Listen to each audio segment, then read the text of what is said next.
ನಮ್ಮ ಕುಟುಂಬ ಇವತ್ನವರೆಗೂ ಜೇನ್ಗೂಡಿನ ಹಾಗೆ ಇದೀವಿ ಅಂತಂದ್ರೆ ತನ್ನ ಜೀವ ತನ್ನ ಜೀವನ ಎರಡನ್ನೂ ತ್ಯಾಗ ಮಾಡಿದ ಪುಣ್ಯವಂತೆ ನಮ್ಮ ಶಾಂತಿ.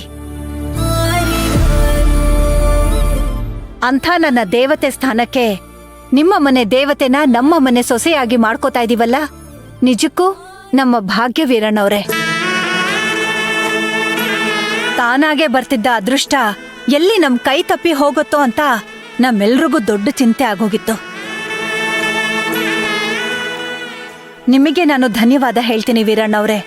ನಿಮ್ಮ ತಂಗಿನ ಮತ್ತೆ ನಮ್ಮನೆ ಕೊಡೋದಿಕ್ಕೆ ನೀವು ಮನಸ್ ಮಾಡಿದ್ರಲ್ಲ, ಅಷ್ಟೇ ಸಾಕು. ವೀರಣ್ಣವ್ರೆ, ಈಗ್ಲಾದ್ರೂ ಕಾಫಿ ಕುಡಿಬೋದಾ? ಅಮ್ಮ, ನನ್ನ ತಂಗಿ ಮನೆಗೆ ಸೊಸೆಯಾಗಿ ಬಂದ್ಮೇಲೆ ಒಂದಿನ ಬಂದು ಊಟನೇ ಮಾಡ್ಕೊಂಡು ಹೋಗ್ತೀವಿ. ಹಾಗಿದ್ರೆ ನಾವು ಮದುವೆ ತಯಾರಿ ಮಾಡ್ಕೋಬಹುದಾ? ಖಂಡಿತವಾಗ್ಲು. ಅದರಲ್ಲಿ ಯಾವ ಬದಲಾವಣೆಗಳು ಇಲ್ಲ. ಮೊದಲು ಹೇಗಿತ್ತು ಹಾಗೆ ಮುಂದುವರಿಲಿ. ನಾನಿನ್ ಬರ್ತೀನಿ. ಆಯ್ತು, ಹೋಗ್ ಬನ್ನಿ. ತುಂಬಾ ಸಂತೋಷ. ಬರ್ತೀನಿ ಸುಶಾಂತ್ ಅವರೇ. ಸರಿ ಸರ್.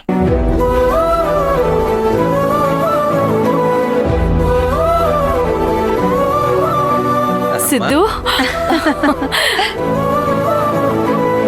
ಅಪ್ಪ ಭಗವಂತ.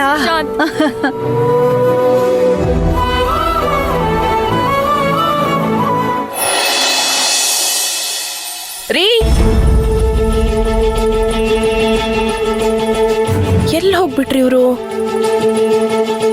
ರೀ, ಎಲ್ಲಿ ಹೋಗ್ಬಿಟ್ರಿ ಇವರು? ಹೇಳ್ದೆ ಕೇಳ್ದೆ. ಅದ್ಕೆ ಯಾಕದ್ಕೆ ಏನಕ್ಕೆ ಕೂಗ್ತಾ ಇದ್ದೀರಾ? ಅಲ್ಲ ಕಣಮ್ಮ, ನಾ ದಿನ ಬೆಳಿಗ್ಗೆ ಎದ್ದು ನಿಮ್ ಅಣ್ಣನ ಕಾಲಕ್ಕೆ ನಮಸ್ಕಾರ ಮಾಡಿ ಅವ್ರ ಮುಖ ನೋಡಿ ಎದ್ದೇಳೋದು. ಇವತ್ ಎದ್ ನೋಡ್ತೀನಿ ಅವ್ರು ಇಲ್ವೇ ಇಲ್ಲ. ಎಲ್ಲಿ ಹೋಗಿದ್ದಾರೆ ಅಂತ ಗೊತ್ತಿಲ್ಲ. ಮನೆಯೆಲ್ಲ ಹುಡುಕ್ದೆ. ಹೌದಾ? ಶಂಕ್ರು, ನೀನೇನಾದ್ರೂ ನೋಡಿದ್ಯಪ್ಪ? ಇಲ್ವಲ್ಲ ಅಮ್ಮೋರೆ, ನಾನು ಆಗ್ಲಿಂದ ಇಲ್ಲೇ ಹಾಲಲ್ಲೇ ಇದ್ದೆ. ಯಜಮಾನ್ರು ಹೋದ್ರೆ ನನಗೆ ಗೊತ್ತಾಗ್ಲೇಬೇಕು. ಅದು ಹೇಗೆ ಮತ್ತೆ ಹೋದ್ರೂ ಗೊತ್ತಾಗ್ತಾ ಇಲ್ಲ ನನಗೆ. ಇಲ್ಲ ಅಚ್ಚು, ನನಗೆ ಯಾಕೋ ತುಂಬಾ ಭಯ ಆಗ್ತಿದೆ. ಅದ್ಕೆ ಸುಮ್ನೆ ಟೆನ್ಸ್ ಆಗ್ಬೇಡಿ. ಅಣ್ಣ ಕಾರಣ ಇಲ್ದೇ ಇಲ್ಲೋ ಆಚೆ ಹೋಗಿರಲ್ಲ, ಬರ್ತಾನ್ ಬಿಡಿ. ಭಯ ಪಡೋಂಥದ್ದೇನು ಇಲ್ಲ ಸುಮತಿ. ಅಲ್ಲ ಸುಮತಿ, ಅಣ್ಣ, ನನ್ನ ತಂಗಿಗಿರೋ ಧೈರ್ಯ ನಂಬಿಕೆ ನಿನಗಿಲ್ವಲ್ಲ? ಹಾ, ಅಲ್ಲ ರೀ, ಹೀಗ್ ಬೆಳಿಗ್ಗೆ ಹೇಳ್ದೆ ಕೇಳ್ದೆ ಎದ್ದೋದ್ರ ಗಾಬರಿ ಆಗಲ್ವಾ? ಸುಮತಿ, ನಿಧಾನ ಕೇಳು. ಯಾಕೆ ಎದುರಿಸ್ತೀಯಾ? ಎಲ್ಲೋಗಿದ್ರಿ ನೀವು? ಸುಮತಿ, ನಾನು ಮಾಡಿದ ತಪ್ಪಿಗೆ ರಾತ್ರಿ ಎಲ್ಲ ನಿದ್ದೆ ಬರಲಿಲ್ಲ ಸುಮತಿ. ಅದಕ್ಕೆ ಬೆಳಕರಿತಿದ್ದ ಹಾಗೆ ಶಾಂತಿ ನಿವಾಸಕ್ಕೆ ಹೋಗಿದ್ದೆ.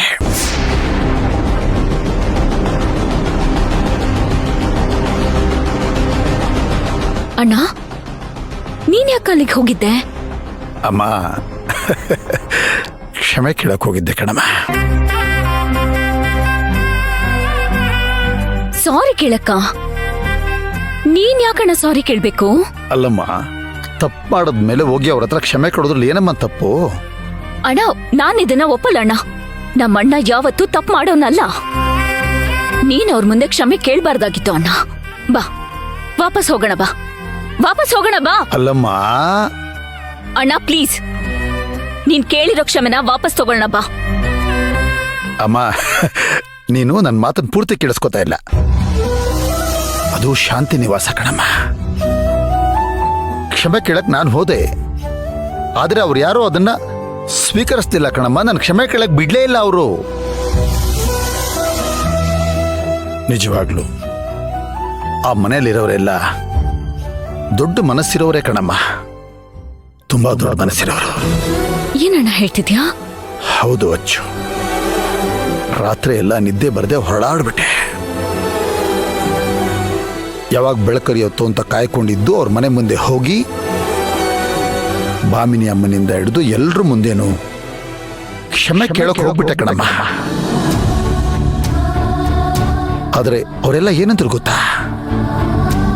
ನೀವು ಕ್ಷಮೆ ಕೇಳೋರಲ್ಲ, ಕ್ಷಮಿಸ್ಬೇಕಾಗಿರೋರು ಅಂತ ಹೇಳ್ಬಿಟ್ರು.